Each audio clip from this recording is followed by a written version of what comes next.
오늘은 이 뉴스타트의 영적 적용 공부를 해 보겠습니다. 여러분, 이 뉴스타트의 영적 적용과 건강을 유지하는 데 있어서의 필수 조건들이 마음과 어떤 상관관계가 있는가, 이걸 아는 것은 대단히 중요합니다.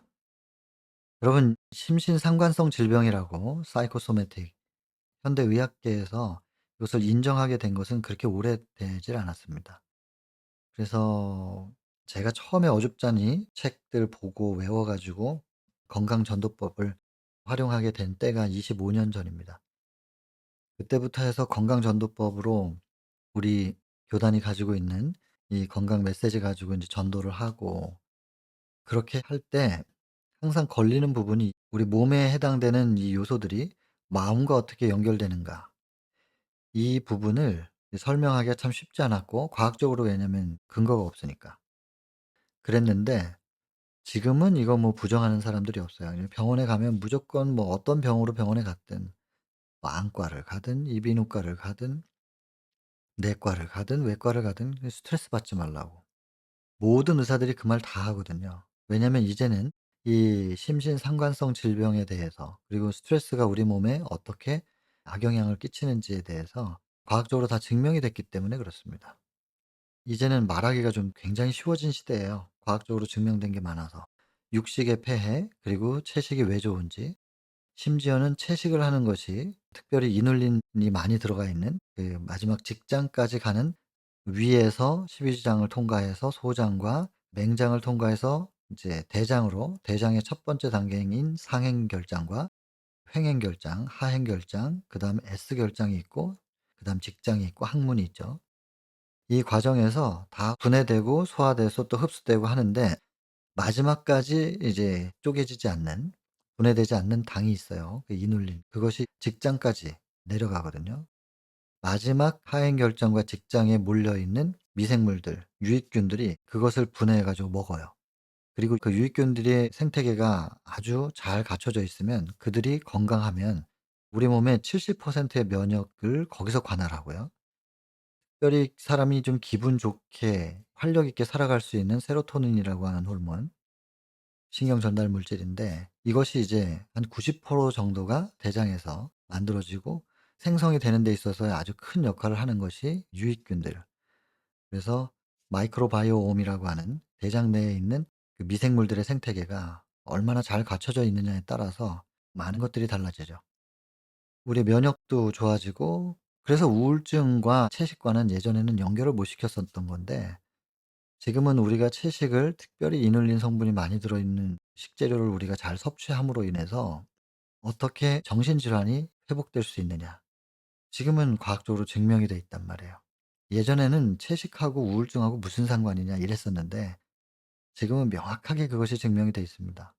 그리고 그런 것들을 연구하고 발표하시고, 이런 분들이 한국인이라는 게 참 감사한 일이죠. 그래서 4년 연속으로 세계 과학인상 받으신 분, 천종식 교수라고, 그런 분이 특별히 이 마이크로바이옴에 대해서 연구하시고 논문 발표도 많이 하셨는데, 전 세계적으로 그것이 인정을 받고 있는 거예요. 그러니까 이런 분들의 연구가 있고, 또 이 스트레스가 유전자를 어떻게 변질시키는지, 그래서 암을 만들어내고 하는 이런 것들이 이제는 과학적으로 다 증명이 돼 있기 때문에 참 말하기가 쉬운 시대가 됐는데도 말을 많이 안 하는 것 같아요. 이걸 전도를 해야 되는데, 이런 메시지가 성경에 있고, 또 특별히 우리 재림교단 안에 이런 건강 기별이 있다는 것은 엄청난 빛을 받은 건데, 예전만큼은 잘 이게 전달이 안 되는 것 같다, 이런 안타까움이 좀 있습니다. 그래서 스트레스의 기전을 설명을 좀 드린다면, 스트레스는 우리 몸에 꼭 필요한 것입니다. 스트레스가 언제 우리 몸에서 작용을 하냐면, 어떤 위험을 당면하면 말이죠. 그러면 인제 신장이 두 개잖아요. 그 위에 인제 꼭대기에 삼각형 모양으로 생긴 그 장기가 있어요. 근데 거기서 콜티졸이라고 하는 스테로이드 호르몬을 분비를 시켜요. 얘가 나오면은 인제 딱 우리 몸에서 나타나는 현상이 뭐냐면 혈관을 축소시킵니다. 혈관이 축소되면 혈압이 올라가겠죠. 그다음에 혈당을 쭉 끌어올려요. 몸에 간에서 비축해 놓은 당들을 쫙 끌어올려 가지고 혈당을 올리는 거예요. 왜 이렇게 하느냐? 위험을 당면했기 때문에 빨리 피하거나 도망가야 되잖아요. 그러려면은 근육이 빨리 움직여 줘야 도망을 갈 거 아니겠어요? 근육이 움직이려면은 근육 세포들이 산소하고 당을 먹어야만 빨리 움직이잖아요. 그래서 도망을 가니까. 밥 먹은 지 오래됐으면 당이 좀 혈액 내에 없을 수 있잖아요. 그러니까 비축해 놓은 당을 쭉 끌어올려 가지고 혈액에다 다 실어 주는 거예요. 그래서 혈당이 올라가요. 그리고 이 당과 산소를 빨리 근육 세포에 전달해야 되니까 혈관을 축소시켜 가지고 자동차 세차 같은 거 할 때 말이에요. 그 호스 이렇게 엄지손가락으로 좀 이렇게 딱 누르면 물이 굉장히 강하고 빠르게 뿜어지잖아요. 엄지손가락 떼면 그냥 앞에서 떨어지던 것이 딱 막으면 더 멀리 가고 빨리 가고 그런 원리예요. 그래서 혈관을 축소시키면 혈액순환을 좀 빨리 이루어지게 해 가지고 근육 세포에다가 산소와 당을 공급하려고. 이게 우리 몸을 보호하고 살게 하기 위한 인제 조치죠. 그러니까 스트레스를 받고 콜티졸이라고 하는 호르몬이 분비가 되는 것은 우리를 살게 하는 우리 몸 안에서의 작용이란 말이에요. 원시 시대는 그리고 동물의 세계에서는 스트레스를 받으면 무조건 뜁니다. 뛰고 움직여요. 위험에서 벗어나면 혈관이 다시 확장이 되고 정상적으로 혈압이 떨어지죠. 그리고 인제 혈당도 떨어지고 왜냐면 근육을 움직여서 사용을 했기 때문에 혈당도 떨어지고 그러면 아무 부작용이 없어요. 스트레스를 받긴 하지만 스트레스는 우리를 죽이는 게 아니라 우리를 살리기 위한 거니까 스트레스를 받았으나 스트레스의 환경을 만났고 그러나 그것이 우리에게 도구로 작용하지 않는다니깐요. 왜냐하면 우리가 위험에서 벗어났고 그 위험에서 벗어나는 과정 속에서 많은 것들이 해소가 됐기 때문에. 그래서 독이 아니에요. 근데 인간은 위험을 만났을 때만 스트레스 받는 게 아니라 기분이 나빠도 스트레스 받고 누가 어떤 말을 한 것 때문에도 스트레스 받고 말하자면 끝이 없을 만큼 광범위한 이 스트레스의 환경이 있어요, 인간은. 동물보다 훨씬 더 예민하죠. 그렇다면 어쨌든 스트레스를 받으면은 이게 움직이면 되거든요. 운동을 하면 스트레스가 다 해소가 되게 돼 있어요. 근데 사람은 안 그렇거든요. 움직이지 않아요. 운동하지 않죠. 그러니까 스트레스 받고 그냥 계속 앉아 있는 거예요. 앉아 가지고 씩씩거리는데 그렇게 앉아 있는 것만으로도 안 좋잖아요. 안 좋은데 간은 비축되어 있는 에너지를 당으로 끌어올려 가지고 그것을 혈관에다 흘려보냈기 때문에 써 버렸잖아요. 썼다고 생각하는 거예요. 그러면 인제 배가 고프죠. 썼으니까 이거 비축을 또 해야 되잖아요, 비상시를 대비해서. 그래서 먹는 거예요. 자꾸 스트레스 받으면 자꾸 뭘 먹게 돼요. 써 버렸으니까. 근데 썼다고 생각하지만은 움직이질 않았기 때문에 혈관 내에 혈당은 소모가 안 됐어요. 그러면 인제 몸은 또 이걸 어떻게 조절하냐면 혈관에 흘러다니는 혈액의 농도가 당분이 높거나 염분이 높으면 이것이 혈관 벽을 다 헐게 만들거든요. 우리가 잼 만들 때 과일에다가 설탕 잔뜩 뿌려 놓으면 설탕에 절여진 과일들이 흐물흐물해지는 것처럼 그다음에 뭐 김치 담글 때 배추 팔팔하게 살아 있었는데 소금 잔뜩 뿌려 놓고 시간 지나면 푹 죽어 있잖아요. 절여지는 거란 말이에요. 그래서 혈관 속에 흘러다니는 혈액에서 당도가 높거나 염분이 높으면 혈관 벽들이 다 헐어버리죠.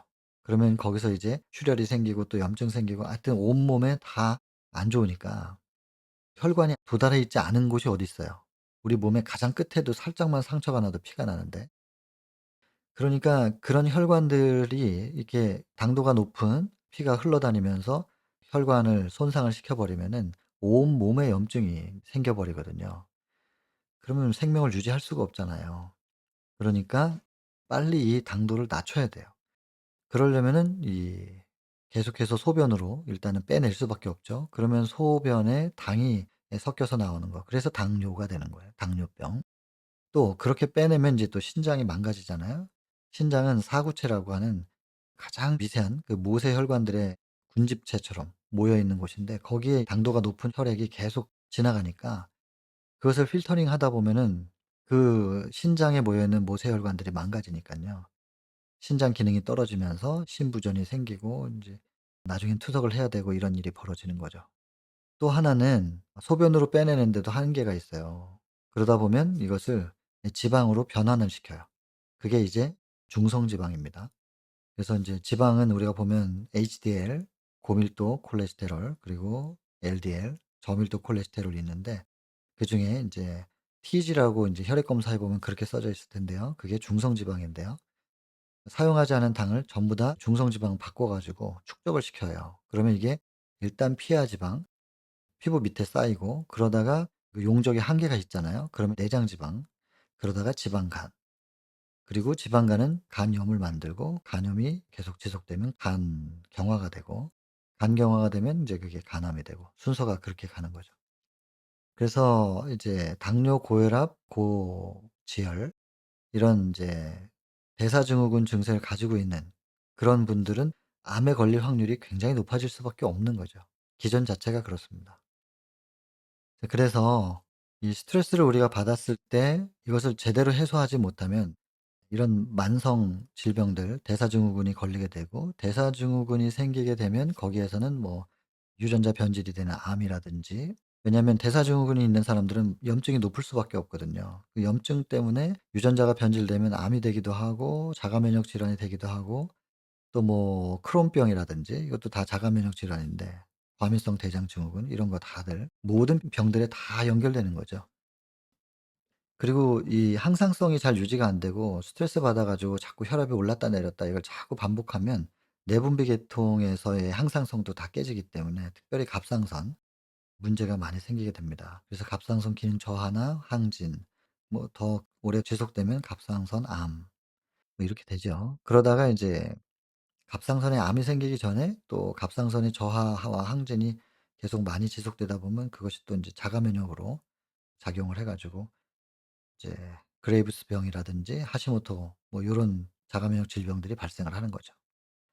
그래서 여러분 이 스트레스를 다스리는 건 대단히 중요합니다. 그리고 스트레스를 받으면은 인제 스테로이드성 호르몬이 분비가 된다 그랬잖아요. 이 스테로이드 많이 들어보셨죠? 우리가 아파서 병원에 가면 인제 가장 효과가 좋은 약은 인제 스테로이드입니다. 왜냐면 아까 설명드렸지만 스트레스를 딱 받았을 경우에 부신에서 분비되는 그 콜티졸, 스테로이드성 호르몬인데 요것이 아주 즉각적으로 반응을 하거든요. 그래서 혈관을 바로 축소시켜 버리고 혈당을 급작스럽게 끌어올리고 갑자기 아주 효과 빠르게 뭔가를 작용을 해요. 우선 위기를 넘기기 위해서. 마치 뭐와 같은 거냐면 소방차 같은 거예요. 불이 났어요. 그러면 급히 가서 이것저것 따질 겨를이 없죠. 그냥 물을 갖다가 쏟아 부어 버리는 거야. 그러면 불난 집에 소방차가 와 가지고 물 뿌리고 나면 뭐 뼈대는 남아 있겠지만 집이 엉망진창이 돼 버리잖아요. 그 대신에 불은 껐어요. 이거하고 똑같은 원리예요. 그래서 비상 상황에서 생명만 살리면 되는, 나머지 것들은 지금 당장 좀 손상을 입어도 나중에 복구할 수 있으니까 급하게 쓰는 거죠. 그렇게 되면은 마치 몸살로 너무 힘들어서 병원에 갔는데 스테로이드 주사를 한 대 맞았더니 갑자기 안 아픈 사람처럼 돼 버리는 요런 주사들이 있잖아요. 이게 전형적인 스테로이드 주사예요. 그런 약물들을 쓰면은 효과는 너무나 좋습니다. 그러나 말씀드린 대로 소방차가 물을 뿌려 놓으면 그 집이 온전하지가 않거든요. 몸이 계속해서 망가져요. 그래서 스테로이드 약물을 사용하면 당장은 효과를 금방 봅니다. 병에서 나은 것 같은. 그러나 절대로 그것이 나은 것이 아니라 아픈 현상, 그것은 지금 진화가 되긴 했지만 몸 전체를 망가뜨려 놨기 때문에 다른 질병이 생길 수 있도록 길을 열어준 거예요. 그런 환경을 만들어 준 거예요. 그래서 스테로이드 약물은 정말로 급할 때 쓰는 것이지, 그것을 지속적으로 사용하게 되면 결국엔 사망으로 가는 것입니다. 그래서 스테로이드 약물 주의하셔야 되고, 병원에 가셔서 처방을 받아 가지고 약국에 가서 약을 받을 때 스테로이드 성분이 어떻게 들어 있는지 한번 물어보시면 좋겠습니다. 자, 요런 부분, 그래서 우리가 어떤 질병에 걸릴 만한 환경과 바깥에서 유입되는 요소들, 그것에 대한 경계도 참 중요하긴 하지만 우리가 내면에서부터 우리의 질병을 만들어낼 수 있는 이런 부분들 다스리는 거, 이것이 병의 근원이 된다라고 하는 것에 대하여 인지하는 게 굉장히 중요합니다. 그래서 잠언 4 장의 23절 보면은 무릇 지킬 만한 것 중에서 가장 중요한 거 무엇을 지키라? 마음을 지키라. 왜냐하면 생명의 근원이 거기에 있다. 마음에 생명의 근원이 있다. 이 성경이 이렇게 적혀 있는데 이게 얼마나 과학적인 표현입니까? 마음을 지키는 거. 그런 말씀 또 있잖아요. 마음의 즐거움은 양약이지만 심령의 근심은 뼈를 마르게 한다. 하나하나 창조주가 아니면 어떻게 이런 말씀을 예전에는 '그냥 성경에 좋은 얘기구나.' 이렇게만 생각했었던 건데 이것이 과학이라는 거. 창조주가 아니면 우리 몸을 가장 잘 알고 계신 우리를 만드신 분이 아니면 설계도를 그냥 한눈에 보고 계신 이런 분이 아니면 이런 표현은 할 수가 없는 것이다. '하나님은 창조주시다.'라고 하는 것을 우리가 알 수 있는 명확한 근거가 됩니다. 자 그래서 이 뉴스타트는 몸에만 적용되면 안 된다는 것입니다. 마음에도 이것이 똑같이 적용이 돼야 되는데 첫 번째가 생명의 필수 조건 공기, 물, 영양이라 그랬잖아요. 그러면 영적으로도 이 공기와 물과 영양이 필요합니다. 그리고 이 세 가지가 순환되는 데 필요한 운동, 햇빛, 휴식 이것이 영적으로도 똑같이 적용돼야 되고 그리고 절제인데요. 균형과 조화 이것도 똑같이 영적으로 적용돼야 됩니다. 그래서 뉴스타트는 8 개니까 그중에 마지막 마음에 해당되는 것을 가지고 다시 적용을 시켜 보는 겁니다. 공기는 호흡인데요. 그건 영적으로는 기도입니다. 그래서 데살로니가전서 5장 17 절에 "쉬지 말고 기도하라." 그랬단 말이에요. 그러면 쉬지 않고 교회에 무릎 꿇고 계속 있어야 되는 것도 불가능한 일이잖아요. 근데 "쉬지 않고 기도한다."라고 하는 것은 하나님과의 영적 소통이에요. 요것을 가장 좋은 샘플이 뭐냐면 창세기 5 장의 에녹이죠, 에녹. 에녹은 뭐 완전한 사람이었죠. 그런데 에녹이 어떻게 완전했는지에 대한 설명이 없어요. 얼만큼 선했고 얼만큼 의로웠고라고 하는 보여지는 모습을 설명해 놓은 게 없습니다. 그냥 에녹은 하나님과 동행했다. 300년 동안 하나님과 동행했다. 동행을 의라고 얘기하고 당대의 완전한 의를 가진 사람 에녹. 그 에녹의 완전과 의는 하나님과의 동행이었습니다. 그러니까 그냥 하나님을 마음속에 모시고 살아가는 거예요. 그런 가운데서 그냥 수시로 어떤 상황을 보면 속으로 생각해요. 그게 하나님이랑 대화하는 거거든요. "오 하나님 여기 뭐 갑자기 무슨 다리가 끊어졌네요. 저기 비가 많이 오네요. 저 사람이 나한테 이런 말을 하네요. 저 눈빛을 보니까 공격적인데요. 이거 어떡하죠?" 내 속에 있는 하나님이랑 계속 대화를 나누는 거예요. 다른 사람 눈에는 안 보이지만 제 안에 하나님이 계시는 거예요. 하나님께서 "이렇게 해라. 저렇게 해라." 또 이렇게 인도하시고 저렇게 인도하시고 그대로 해 봤더니 문제가 해결이 되고요. 우리가 잠언 3 장의 6절 이런 표현이 있잖아요. "너는 범사의 그를 인정하라." 그가 임마누엘로 나하고 지금 함께 계시는 걸 인정하라는 거예요. 범사의 그를 인정하면 너의 길을 지도하시리라.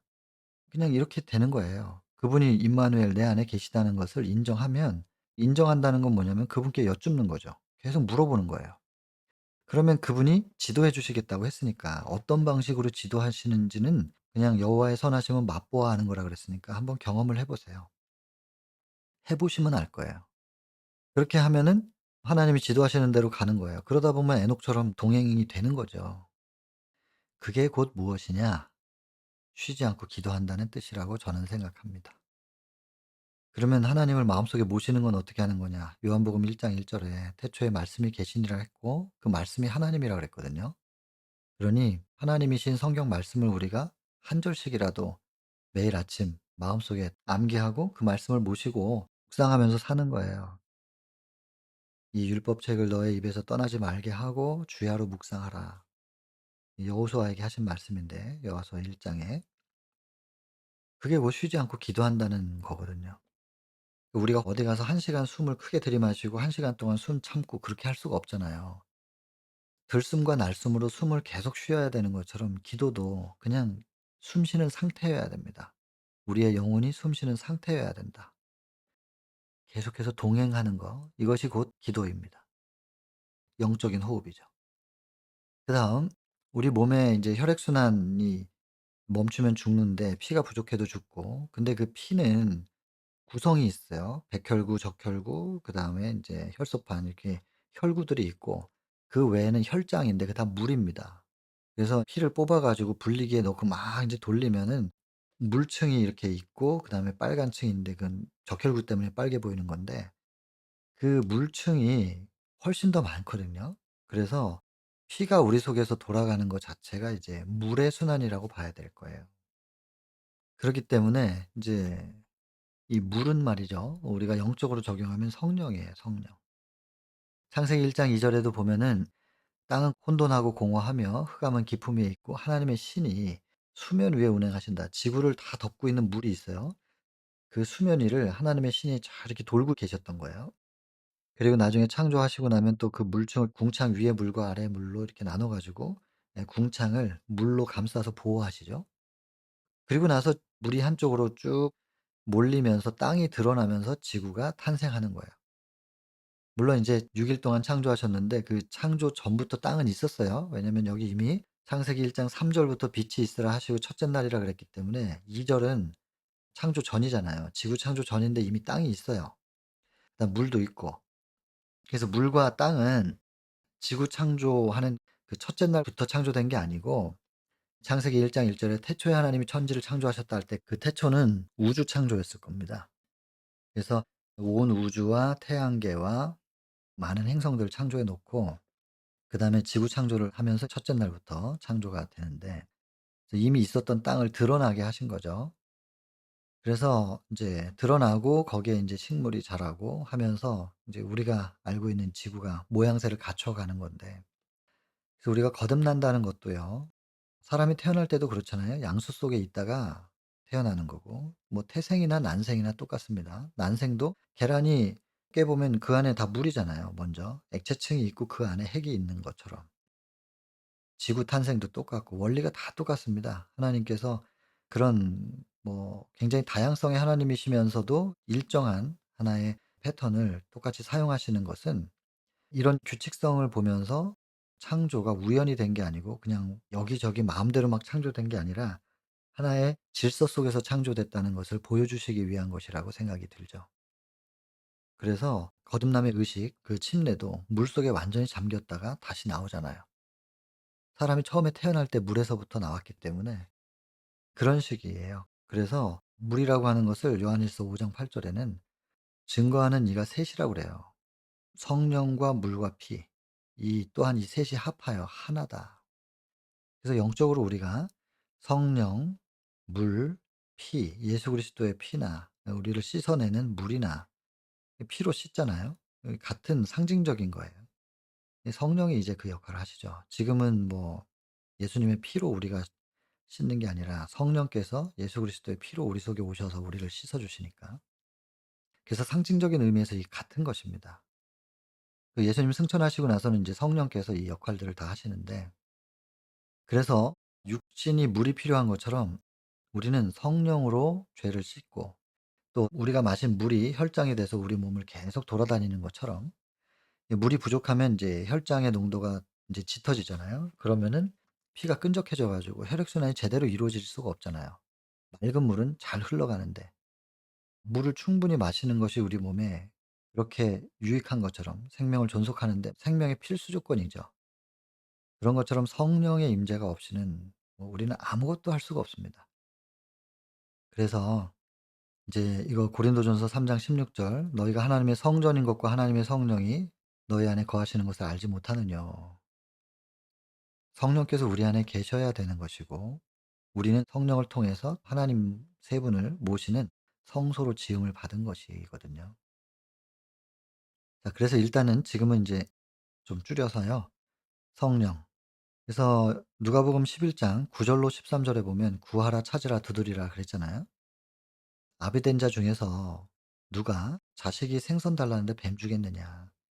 알을 달라고 하는데 정갈을 집어 주겠느냐. 그런 아버지는 없지 않느냐. 악한 자라도 자기 자식에겐 좋은 걸 줄 줄 아는데 하물며 너희 천부께서 구하는 자에게 성령을 주시지 않겠느냐. 13 절입니다. 하물며 너희 천부께서 구하는 자에게 성령을 주시지 않겠느냐. 그래서 여러분 첫 번째가 기도잖아요. 영적인 생명을 유지하는 데 첫 번째가 기도라면 이 기도 중에서 가장 첫 번째로 우리가 간구해야 될 것이 무엇인가? 그게 곧 성령 달라는 기도입니다. 이 성령이 임하지 않으시면 기도를 해도 이기적으로 기도합니다. 이건 뭐 다 제 경험인데요. 제가 기도 노트를 쓰고 노트에 적혀 있는 것을 지속적으로 기도를 하는데 한참 기도하다 보면 나중에 보면 그 기도가 얼마나 이기적인가. '기도하면서도 죄 짓는 인간이구나 나는.' 그런 생각을 많이 했거든요. 어느 날부터는 뭔가를 기도를 하기 전에 제가 바라는 거를 하나님 앞에 소원을 간구하기 전에 성령부터 구합니다. 대부분 요즘에는 성령을 구하는 기도가 거의 90% 정도 된다고 봐야 될 거예요. 기도 시간에 대부분은 성령을 구합니다. 그래야 성령께서 임하셔서 성령께서 저를 인도하셔서 말씀 앞에 데려다 놓으시고 말씀의 완벽한 거울 앞에 내가 비춰질 때 내가 얼마나 더러운 모습으로 여기 있는지를 알고 내 죄를 인정하게 돼요. 그리고 그것을 내가 씻으려고 해 봐야 안 되니까 그걸 하나님께 드리는 헌신이 이루어지죠. 그래서 인제 디모데전서 1장 15절 보면은 사도 바울이 그러잖아요. "나는 죄인 중에 괴수다." 이게 예수님이랑 그만큼 가깝다는 표현이죠. 그래서 우리가 인제 스가랴 12장 10 절에 있는 말씀처럼 인제 성령을 받으면 우리가 애통이 시작된다 그랬는데 독자를 잃은 것 같은 장자를 잃은 것 같은 애통이 애통하는 그 통회가 왜 이루어지느냐면 내가 찌른 예수님을 드디어 발견하니까 성령에 의해서 그제야 그들이 그 찌른 바 그를 바라보고 이렇게 적혀 있단 말이에요. 그러니 우리가 성령을 받아야만 성령을 통해서 성소 바깥에 있던 사람들이 인도함을 받아서 이제 성소로 들어가서 제일 먼저 딱 성소 뜰에서 만나게 되는 게 번제단이라서 나의 예수님을 드디어 성령의 인도하심을 통해서 봤거든요. 그리고 나서 그 십자가 앞에 내 죄가 드러나고 그것을 씻음을 받는 이 단계가 전부 성령을 통해서 이루어지고 그다음에 그 성령을 통해서 또 성소 안에 들어가면은 인제 제일 앞에 보이는 게 분향단, 기도고 오른쪽에 떡상이잖아요. 성령께서 요리해 주시는 대로 먹어야 되죠, 말씀을. 이 영의 양식이 인제 말씀인데 이게 말씀도 자기 맘대로 성경을 보고 해석하면 안 되지 않습니까? 이 성령께서 요한복음의 15장 26 절이죠. 보면은 증거하시는 분이라 그랬어요. 이제 말씀 속에서 예수님을 제대로 증거를 해 주셔서 우리가 '아 이 말씀 속에 담겨 있는 예수님이 이런 분이었구나.'라는 것을 알게 해 주시는 분이 성령이시죠. 요한복음 14장 26 절에 보면 "보혜사 성령이 임하시면 모든 것을 가르쳐 주시고 필요할 때는 생각나게 해 주실 것이다." 성령께서 가르쳐 주시는 대로 배워야 됩니다, 말씀은. 그리고 성령께서 증거해 주시는 예수님을 봐야 되는데 복음을 봐야 되고 우리가 자꾸 학문적으로 이 성경을 공부하기 때문에 잘못 이해하고 그리고 성경 자체가 증거하는 것이 뭔지를 놓쳐버리는 경우들이 있어요. 그리고 이제 요한복음 16장 13 절에 보면 그 성령께서 우리를 인도하셔서 진리 가운데로 데려가신다 그랬는데 그 진리 가운데로 우리를 인도하시면 요한복음 8장 32 절에 "진리를 알지니 진리가 너희를 자유케 하리라." 이렇게 적혀 있잖아요. 정말로 성령에 의하여 우리가 말씀을 제대로 먹으면 우리가 참 자유와 참 평안을 얻게 될 텐데 그게 인제 휴식이에요, 밑에서 나오는. 영이 경험하는 휴식. 그래서 그 휴식을 경험해 보면 하나님께서 주시는 참된 쉼, 이 "수고하고 무거운 짐진 자들 오라." 그러셨고 "내가 너희를 쉬게 해 주겠다."는 그 쉼, 하나님께서 주시는 그 쉼을 경험한 사람들, 그냥 좀 한 며칠 좀 쉬고 휴가 가고 이런 개념이 아닌 하나님께서 주시는 쉼은 요한복음 14장 27 절에 보면은 세상이 알지 못하는 평안이라 그랬거든요. 그 세상이 알지 못하는 평안이 뭐냐면 인제 사도행전 7 장에 스데반의 순교 장면 나오잖아요. 두려워하지 않고 고통스러워하지 않아요. 오히려 돌 던지는 사람을 위해서 기도해요. 저 사람들 용서해 달라고. 60 절에 기도하고 인제 스데반이 자니라. 잠드는 거 죽는 거죠. 또 사도행전 12 장에 보면 인제 베드로가 옥에 갇혀 있는데 내일이 사형 명령에 사형 언도 받았어요. 내일 죽어요. 근데 오늘 잠이 오냔 말이에요. 근데 베드로는 깊이 잠들어 있어요. 그 천사가 구해 주러 왔는데 흔들어도 일어나질 않으니까 얼마나 깊이 잠들었으면. 여러분 이런 평안이 도대체 뭐예요? 이건 세상이 알 수 없는 평안이에요.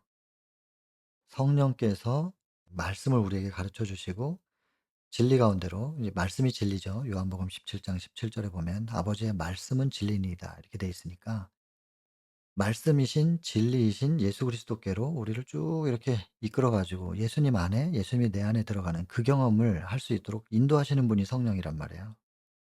그렇게 되면 예수님 안에서 우리는 참 평안이거든요. 그래서 여러분 이 말씀 이게 영양인데 우리가 육신이 밥을 먹어야 되는 것처럼 우리의 영도 식사를 해야 될 거 아니겠어요? 말씀이 이제 우리 영양인데 이것을 요리해 주시는 분이 성령이시란 말이에요. 여기 이렇게. 요 성령께서 요리해 주시는 대로 우리가 말씀을 먹어야 한다. 그래서 성령을 통해서 우리가 말씀을 봅니다. 그리고 예수님께서도 4장 4 절에 마태복음, 그 시험 받는 장면이잖아요. "사람이 떡으로만 살 게 아니라 하나님의 입에서 나오는 말씀으로 사는 것이다." 라고 하면서 말씀을 떡과 비유했습니다. 그리고 예수님이 당신이 생명의 떡이라고 하는 것을 요한복음 6 장에 35절 48절 이제 똑같이 반복합니다. "생명의 떡이다." 그래서 예수님은 뭐 요한복음에도 보면은 "말씀이 육신이 되어 이 땅에 오셨다." 14 절에 그렇게 돼 있으니깐요. 그래서 말씀이신 예수님, 예수님이 생명의 떡, 우리가 영의 양식, 이것이 다 이렇게 연결되는 겁니다.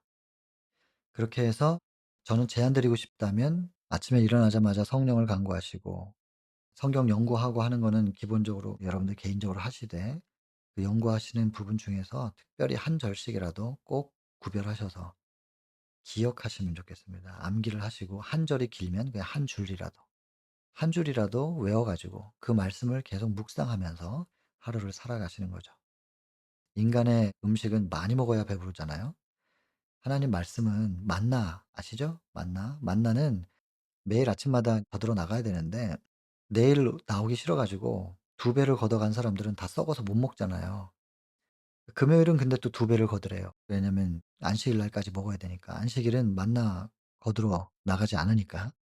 평일에 그다음 날 아침에 나오기 귀찮아 가지고 두 배 걷어 가 봤더니 다 썩었다. 그래서 금요일 날 내가 또 속을 줄 알고 그러면서 금요일 날 먹을 것까지만 주워 가지고 가고 그다음 날 안식일에 나와 보니까 없어요, 만나가. 하나님께서 참 탄식하시잖아요. 이게 만나와 안식일은 이제 연결이 이렇게 돼 있는 건데 그리고 말씀과도. 그래서 많이 거둬간 사람도 남지도 않고요. 적게 거둔 사람도 부족하지도 않는, 이게 만나가 그런 겁니다. 그래서 너무 말씀을 무리해서 인제 드시려고 하지 말고 한 절이라도 한 줄이라도 그게 하나님 말씀인데 우리가 아까 확인했지만 하나님 말씀은 살았고 운동력이 있다 했잖아요. 한 줄 말씀은 살아있지 않나요? 5장 읽어야만 살아있는 말씀인가? 그건 아니잖아요. 그러니 시간이 허락하고 형편이 허락하는 대로 5장도 좋고 뭐 10장인들 어때요? 혹은 한 줄이라도 괜찮단 말입니다. 하나님 말씀을 꼭 소중하게 마음속에 새기시고 그 말씀을 묵상하시면서 하루를 살아가시면 하루하루 우리는 그렇게 대쟁투 가운데서 말씀의 지도를 통하여 우리가 승리할 수 있을 것이다. 그 영적인 생명이 충만하면 마음이 평안하잖아요. 그럼 육신의 질병도 낫는다니까요. 나중에 확인하게 되겠지만 시대소망 86 장에 이렇게 표현되어 있어요. 가서 모든 족속을 가르치라라는 챕터예요. 거기 보면은 우리가 나가서 제대로 가르치면 복음을 전하면 복음을 받아들이는 사람들 속에서 너희가 보게 될 것이 있다 그거예요. 복음의 진수는 곧 회복이다. 이렇게 적혀 있거든요. 근데 여러분 그 복음의 진수는 회복이다라고 하는 그 챕터 안에 영적 회복만을 얘기하지 않아요. 우리의 질병이 어떻게 낫고 질병에 안 걸릴 수 있는지에 대한 내용들이 시대소망 86 장에 굉장히 많이 등장합니다. 나중에 확인하게 될 겁니다. 하여간 여러분 성령을 구하시고 성령께서 가르쳐 주시는 말씀의 양식을 잘 먹고 우리가 살아가다 보면 영적인 생명과 육적 생명이 다 활력 있게 충만할 수 있다는 생명의 법칙을 우리가 함께 지금 나눈 것입니다. 성경과 영감의 글이 우리를 그렇게 생명으로 인도하고 계십니다. 이것에 대하여 제발이지 생명적 반응을 좀 하실 수 있게 되기를 간절히 바라죠. 그래서 우리 모두에게 생명적 반응이 일어나서 우리 속에서 사망적인 요소들이 밀려가고 생명으로 충만하게 되는 그런 경험이 이 시간을 통해서 꼭 이루어질 수 있게 되기를 간절히 바랍니다. 개인 기도하고 마치겠습니다.